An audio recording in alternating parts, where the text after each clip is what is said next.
Dan tanpa bakbi pulang langsung dicekel leher si Santi, Wak. Dengan suara yang serak, sosok itu pun bilang, yang ngurus aku ini sudah mati. Maka keturunannya yang harus mengurus aku sekarang. Nggak mau aku. Oke Wak, jadi kisah yang akan aku bawakan malam ini dikirim oleh Wawa aku yang kita sebut aja namanya Santi ya. Halo Santi, terima kasih sudah mengirimkan cerita ini sama kami semua. Nah, pengalaman mistis yang dialami sama Santi ini Wak berkaitan dengan latar belakang keluarganya, khususnya dengan mendiang ayahnya. Nah, sebelum kita masuk lebih lanjut nih ke ceritanya si Santi, aku pengen jelasin dulu tentang keluarganya Santi Wak ya. Jadi Wak, si Santi ini adalah anak keempat dari 7 bersaudara. Nah, mereka sekeluarga ini tinggal di kota B ya. Ayahnya Santi ini bernama, kita sebut aja lah Bapak Sukadi, dan merupakan seorang dukun yang sangat terkenal pada masanya Wak. Bapaknya Santi ini memang suka kali dengan hal-hal mistis Wak. Bahkan beliau pun sampai sering dianggap jadi guru spiritual gitulah. Nah, itulah kenapa banyak sekali orang yang menyebut ayahnya Santi ini sebagai ayah B. B ini inisial kota tempat Santi tinggal itulah. Yang gak aku sebutin nama aslinya tuh pokoknya jadi ayah B gitu. Nah, Pak Sukadi atau ayah B ini Wak dikenal sakti mandraguna. Kliennya banyak kali. Bahkan kata Santi nih Wak ya, pejabat daerah sampai kepala tertinggi daerah yang terdahulu gitulah, banyak kali yang pakai jasanya beliau. Bayangin Wak, mungkin kalian juga heran kok bisa bapaknya si Santi ini jadi dukun sesakti itu. Nah, dia sampai dipercaya sama pejabat-pejabat mah. Nah, jadi Wak, kata Santi ceritanya kayak gini. Dulu bapaknya si Santi ini adalah seorang premar terkenal sangar gitulah dia di daerah sana tuh. Sekujur tubuh beliau tuh dipenuhi tato, sampai-sampai orang-orang yang jadi takut lah kalau misalnya pas-pasan sama mamanya Santi pula sama bapaknya Santi di jalan kan. Nah, singkat cerita waktu itu lagi marak lah Petrus, tahu kalian kan, pembunuhan misterius yang habis-habisin preman-preman tuh. Nah, Petrus tuh lagi rame-ramenya pada masa itu. Nah, salah satu yang paling diincar dan paling banyak jadi korban siapa? Ya orang-orang bertato kan. Nah, mengetahui hal itu Pak Sukadi atau ayahnya Santi ini pun ketakutan, orang badannya penuh tato semua kok. Sudah pasti beliau pun menjadi sasaran Petrus ya. Nah, untuk menyelamatkan diri, Pak Sukadi ini pun lari lawak ke gunung dan bergurulah dia di sana. Semua ilmu perdukunan yang Pak Sukadi punya itu dia dapatkan selama berguru di gunung itu, Wak. Dan beberapa tahun kemudian pas sikonnya udah lebih aman tuh, barulah Pak Sukadi ini balik lagi ke rumah. Nah, sepulangnya dari berguru di gunung itu, Pak Sukadi ini pun memutuskan untuk masuk Islam, Wak. Jadi mualaf Pak Sukadi memang. Nah, tapi Wak bisa dibilang pada saat itu Pak Sukadi ini belum di jalan yang benar lah gitu, Wak. Dia ini belum betul-betul menjalankan ajaran Islam dengan baik dan lebih memilih menjadi dukun untuk mengejar fulus materi. Nah, karena Pak Sukadi ini berprofesi sebagai dukun, tentu di rumahnya si Santi itu penuh kali kan barang-barang magis kan, Wak. Batara karang atau jenglot aja bapak aku punya katanya. Dan saking banyaknya barang-barang mistis ini di rumah, Wak, rumah mereka pun sampai didapatin julukan rumah hantu sama warga-warga di situ.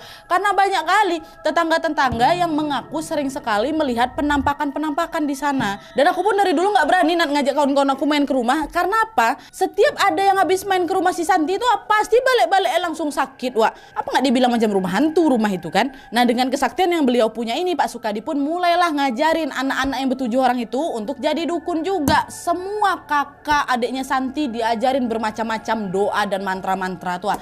Tapi anehnya, Wak, dari 7 anak-anak bapaknya ini cuman si Santi aja nggak pernah diajarin mantra apapun.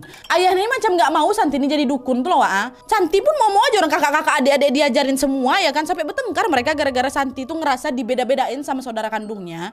Bahkan nih Wak ya, Santi ini kan sebenarnya juga udah kebuka gitulah mata batinnya sejak lahir kan, tapi ayahnya lah yang dengan sengaja menutup mata batinnya si Santi ini pada saat Santi berusia 5 tahun. Macam Santi ini udah di set, udah kok jangan jadi dukun gitu ha. Tapi Santi tak kenapa, mungkin karena dari kecil nengok bapaknya kayak gitu ya kan, dia pun pengen jadi dukun juga. Ayah ajarinlah Santi mantra ayah. Abang adik semua dapat, ngapa pula aku enggak katanya. Udahlah San, kamu nggak usah kepengen jadi dukun kayak ayah katanya. Kamu kira jadi dukun tuh enak? Udah nggak usah, kata bapaknya. Ya kalau jadi dukun nggak enak, terus ngapa pula ayah ngajarin abang sama adik jadi dukun? Ngapa Santi aja nggak dibolehin? Ayah pilih kasih nih. Jadi dukun kayak ayah nih jarang ada yang kaya raya ya Santi. Mending kau belajar yang betul, kerja kau yang betul. Nggak usah kau protes-protes sama ayah, turutin kata ayah. Tuh kata bapaknya Santi. Nah, karena terus-menerus nggak dibolehin jadi dukun dan selalu kena marah tiap kali si Santi ini minta diajarin mantra, Santi ini pun akhirnya menjalani hidup ya udah jadi seperti biasa. Dia sekolah, dia bekerja, dan akhirnya dia menikah. Nah, awalnya Wak semua baik-baik aja, sampailah suatu hari Santi ini mengalami sesuatu yang membuat aku terheran-heran Nadia. Ya kan? Apa tuh? Jadi ceritanya gini. Waktu itu entah karena keperluan apa, salah satu temannya Santi ini minta diantarin ke rumah orang pintar sama si Santi yang terletak di salah satu satu kota di Jawa Barat juga, Wak. Nah anehnya pas Santi sama kawannya ini masuk ke dalam rumah dukun itu, tiba-tiba aja si mbah dukun yang nengok si Santi masuk tuh, seketika langsung menundukkan kepalanya, Wak, membungkuk dengan posisi tangan itu macam orang mau itu sungkem. Nah kagetlah si Santi nengok kayak gitu kan, hehe mbah mama nggak usah sujud-sujud sama saya kayak gitu, kenapa? Nah waktu itu mbah dukunnya nggak jawab apa-apa, Wak, dia hanya diam dan mempersilahkan si Santi sama kawannya ini untuk duduk. Nah pas duduk ini lah, Wak, tiba-tiba mbah dukun yang mau ditanya-tanyain sama kawannya si Santi ini malah kesurupan. Suara mbah dukun tuh berubah, Wak, jadi suara perempuan, lembut merdu kali suaranya dia, kata Santi. Dia melantunkan ayat-ayat suci Al-Quran sambil menatap tajam ke arah si Santi kan. Dan tiba-tiba sosok jin yang merasuki mbah dukun itu berkata pakai bahasa Sunda, gelis tinggal abdi saha buka hati neng gelis supados tiasa ninggal abdi nunya kaneng gelis anu katitipan neng gelis ti orok berem anu bakal ngejaga neng gelis dugi kaneng gelis kanu kawasa, kata dia. Denger itu tuh ya si Santi kaget, Wak, dia cuma terdiam aja kan. Apa mbah nih ngomong kayak gitu pula. Dan gak lama kemudian mbah itu pun sadar kembali dan dia menceritakan semuanya tentang yang terjadi pada si Santi. Jadi nak, kamu mau tahu siapa yang merasuki saya tadi? Ya mbah, siapa dia tadi mbah? Kenapa dia ngomong kayak gitu tadi ya? Mbah juga kenapa pula tadi waktu nengok saya langsung sungkem? Gini, Neng, kamu ini bukan orang biasa. Sosok yang merasuki saya tadi adalah jin muslim yang telah menjaga kamu sejak lahir. Loh kok bisa? Emang dia datang dari mana, Mbah? Dia adalah salah satu peliharaan ayah kamu. Ayahmu yang minta sosok itu untuk menjaga kamu sampai kamu meninggal nanti. Nah, ayah saya, Mbah. Kok bisa kayak gitu? Ayah saya nggak pernah ngomong-ngomong sama saya soal ini loh. Ya tentulah bapakmu bisa. Kamu ini anaknya Abah Sukadi kan, dukun sakti mandraguna itu. Sejak kamu lahir, bapak kamu tuh sudah mendapatkan penglihatan kalau kamu inilah adalah satu-satunya anak yang punya bakat alami untuk menjadi dukun. Bahkan kamu bisa lebih sakti loh dibanding bapakmu. Itulah kenapa dia sengaja meminta sosok tadi yang masukin saya ini untuk menjaga kamu khusus. Aneh kali, Bah. Ayah saya aja nggak mau saya jadi dukun kok. Ngapa pula saya harus dijaga-jaga kayak gitu? Nah kalau itu saya kurang tahu memang. Tapi yang jelas kamu betul-betul mewarisi bakat istimewa. Kamu adalah satu-satunya yang nanti bisa membantu ayahmu lepas dari ilmu hitam. Jadi mereka pula ngobrol ini, kawan yang ada keperluan sama dukun nggak jadi ngobrol dia. Kawannya itu dia apa di pojokan. Ini kalian aja ngobrol, kan aku yang mau kesini tadi kan Santi. Gak bercanda. Aku yakin pasti kalian sampai sini udah bertanya-tanya kan, kalau memang ayah itu udah tahu Santi ini punya bakat sebesar itu, kenapa malah ayah nggak mau ngedukung si Santi jadi dukun dia? Nah itu pun ada alasannya, Wak, kalian dengar dulu ya. Jadi sepulang si Santi dari rumah si mbah dukun tadi, Santi otomatis langsung lah kan nyamperin bapaknya kan, dia menanyakan tentang semua yang baru saja dia alami di rumah dukun tadi. Pak tadi kok gini Pak, bapakku nggak pernah bilang sama saya lalalala kan. Nah singkatnya ayahnya Santi pun membenarkan semua perkataan mbah dukun tadi. Memang betul nak, memang ayah yang sudah meminta sosok tersebut untuk menjaga kamu. Ayah juga tahu kok sejak awal tentang bakat istimewa kamu. Sejak kamu lahir lagi, ayah telah mendapatkan penglihatan bahwa kamu adalah satu-satunya anak ayah yang nekat, yang berani, dan bisa memiliki semua ilmu ayah tanpa perantara guru, kata si bapak. Nah kalau ayah memang udah tahu, kenapa malah ayah sendiri yang nggak mau Santi belajar kayak gitu? Kan bagus ya, Santi punya potensi, Santi bisa hop, diam kau, kata bapak ya. Belum selesai si Santi ngomongnya langsung dipatahin sama si bapaknya kan, langsung si bapaknya dia bilang, Santi kau dengar aku baik-baik ya, bakat yang kau punya tuh terlalu besar. Sekali kau nyumpain orang udah langsung celaka orang tuh kau buat. Ayah selama ini keras sama kau, ngelarang semua yang kau mau itu ya gara-gara aku tuh nggak mau kau terjerumus nanti. Jalan ayah sebagai dukun dulu ayah akui itu salah nak. Ayah sekarang sudah bertobat. Kalaupun abang-abangmu, adik-adikmu mau jadi dukun juga, biarlah suka-suka mereka, minimal adalah satu anak ayah yaitu kau yang lurus jalannya nak. Kau nanti satu-satunya orang yang bisa membantu ayah nanti waktu ayah udah meninggal nak. Itu kata bapak, meninggal kata Sasti pula Santi kan. Maksud ayah gimana nih? Biar Santi tahu orang yang punya ilmu hitam itu nggak mudah meninggalnya nak. Ayah nih udah berusaha kali melepas satu persatu ilmu hitam yang ayah punya, tapi ada satu yang baru akan lepas dengan bantuan kamu. Cuma kamu Santi yang bisa bantuin ayah. Nah sekarang Sekarang kamu tahu kan kenapa ayah nggak mau kamu jadi dukun, nak? Jangan ya, nak ya, di jalan yang lurus, di jalan yang memang diridoin Allah Subhanahu Wa Taala ya, nak. Nah, mendengar penjelasan ayahnya si Santi itu, seketika Santi pun terdiam, Wak. Nah, pertanyaan besar tentang kenapa aku ini selalu dibeda-bedakan dengan saudara-saudaraku yang lain adalah apa ya? Karena ayahnya ingin melindungi si Santi dari jalan yang salah. Tepat pada saat itu juga Santi terenyuh, wah hilang udah itu semua rasa marahnya pada si ayah ini kan. Dan Santi pun sepakat nih dengan ayah bahwa semestinya manusia hidup hanya berpegang teguh pada Tuhan yang Maha Esa. Dah. Dan aku yakin juga nih pasti sampai sini kalian bingung juga kan. Kok bisa Nadia seorang dukun yang sakti kali dan memelihara banyak jin ini malah begitu taat sama Tuhan, Nat. Jadi ayah ini sebenarnya hitam atau putih nih, Nadia? Aku pun nanya itu sama si Santi kan. Nah, kata si Santi nih, wah, jawaban si Santi. Pas Santi pergi ke dukun sama kawannya tadi, itu posisinya bapak aku udah tobat, Nadia. Kalau memang belum tobat, mending kawannya tadi ke rumah bapaknya si Santi ya kan, daripada ke dukun lain. Orang bapaknya lebih sakti lagi daripada mbah-mbah dukun yang ada di daerah tuh katanya. Nah, tapi pada tahun 2001 sesuatu terjadi pada ayah yang akhirnya membuat ayah ini kembalilah ke jalan yang benar. Apa yang terjadi? Jadi tahun 2001 yang lalu itu, ayah yang Santi ini terkena penyakit jantung, wah. Dan setelah melakukan serangkaian pengobatan, kesehatan ayah ini pun membaik. Nah, setelah sakit itulah ayah ini pun memutuskan untuk perlahan-lahan meninggalkan dunia perdukunan yang selama ini ia geluti. Dan pas ayah ini betulan udah sehat, entah kenapa ayah ini macam punya dorongan yang sangat kuat kali lawa untuk pergi ke Mekah. Aku juga nggak tahu apa yang terjadi sama ayah selama di Mekah itu, tapi yang jelas qadarullah alhamdulillah gitu, wak ya. Sepulang dari sana ayahnya tuh betul-betul langsung bertobat, wak, macam habis dapat hidayah gitulah di sana. Dan ilmu yang telah dia miliki sebelumnya itu pun kini lebih banyak digunakan untuk membantu orang. Dan ilmu hitam yang ayahnya punya sebelumnya pun satu persatu mulai dilepaskan sama si ayah gitu. Dan setelah ayah bertobat, ayah pun makin rajin lagi memperdalam ilmu agamanya. Dan ditambah dengan sifatnya ayah yang sangat rajin dan ambisius, ayah pun dapat dengan cepat mempelajari sejarah Islam, hukum Islam, dalil-dalil, sunnah Rasul, dan juga fasih berbahasa Arab. Ini tuh macam transformasi nyata gitu loh, wak, yang tadinya seorang preman sangar ya kan, jadi dukun sakti mandraguna. Nah, terus berubah lagi jadi orang yang pandai dan taat beragama gitu. Dan dengan pemahaman agamanya itu, ayah ataupun Pak Sukadi tadi mulailah membimbing keluarganya ke jalan yang benar. Anak-anaknya diajarin ngaji, wak, dan berbagai ilmu agama yang sangat luas itu. Santi pun sampai bilang kalau dia dan keluarga itu udah kenyang kali lah pelajaran agama Islam, walaupun mereka nggak ada yang masuk pesantren, wak. Cukup dengar atau belajar dari ayahnya aja udah mantap lah, Nat. Dan memang ayah betul-betul ditekuni kali loh, wak, saking pintarnya ayah ya, kata Santi, orang-orang pun bahkan memanggil ayah nih kayak abah Google lah gitu. Dan saat itu ayah juga jadi punya banyak murid, dan murid-muridnya ayah, didikan ayah ini juga banyak yang sekarang jadi kiai katanya, mantap ya. Nah, sekarang kita balik lagi ke Santi kan, wak ya.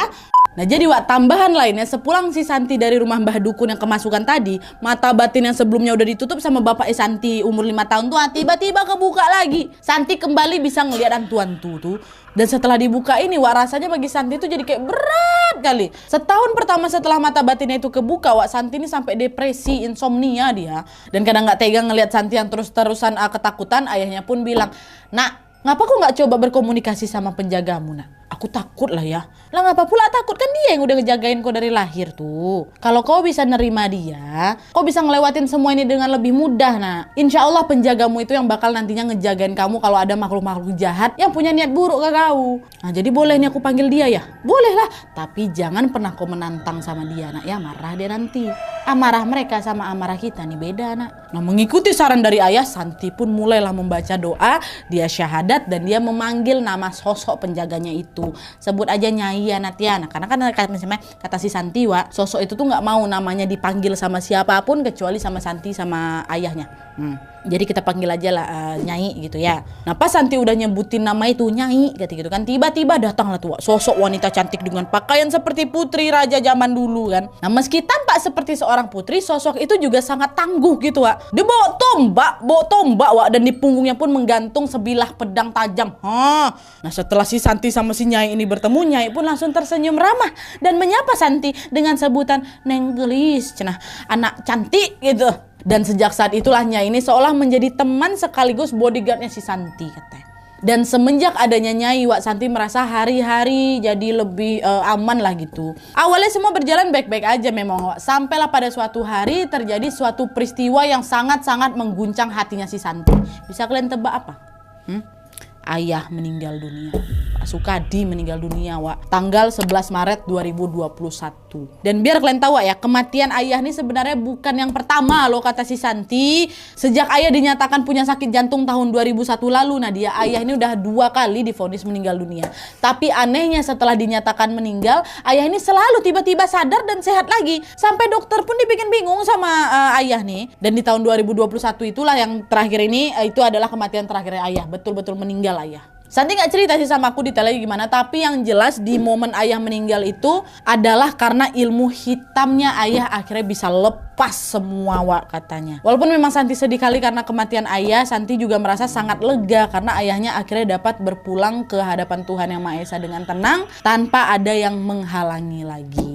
Nah, setelah ayah meninggal dunia, barulah itu serangkaian kejadian mistis pun mulai lagi menghantui si Santi, Wak. Kenapa masih dihantui? Nadia, ayah kan udah bersih lah itu istilahnya kan. Ntar dulu, ayah kan pergi dengan meninggalkan banyak kali benda-benda magis di rumah tuh, Wak. Dan sekarang waktu ayah meninggal, benda-benda itu yang mau diapakan, mau dikemanakan? Nah, di tengah kebingungannya itu akhirnya Santi pun memutuskan untuk meminta bantuan salah satu muridnya ayah yang memang sudah menjadi kiai. Kita sebut aja namanya Kiai Asep, Pak Asep lah gitu ya. Dan FYI, Pak Asep ini juga punya pondok pesantren gitu di Jawa Barat. Jadi ya bisa lah dibilang udah ahli agama gitu kan. Nah, Pak Asep inilah yang dimintain tolong sama si Santi untuk membawa tuh dan juga membersihkan semua barang-barang peninggalan ayah. Tapi sayangnya waktu dihubungi sama si Santi, Pak Asep nggak bisa langsung datang, katanya. Saya ini baru bisa datang mungkin ya bulan-bulan depan lah, Nak Santi ya. Lagi banyak urusan saya di sini. Oh ya udah Pak, nggak apa-apa, katanya, kami tunggu ya Pak, katanya. Udahlah. Nah, sambil menunggu Pak Asep ini datang, Santi sama keluarganya itu pun beraktivitas lah seperti biasa, Wak. Seminggu pertama sejak ayah meninggal semuanya baik-baik aja. Barulah itu di hari ke-7, Wak, gangguan dari mereka itu pun mulai terasa.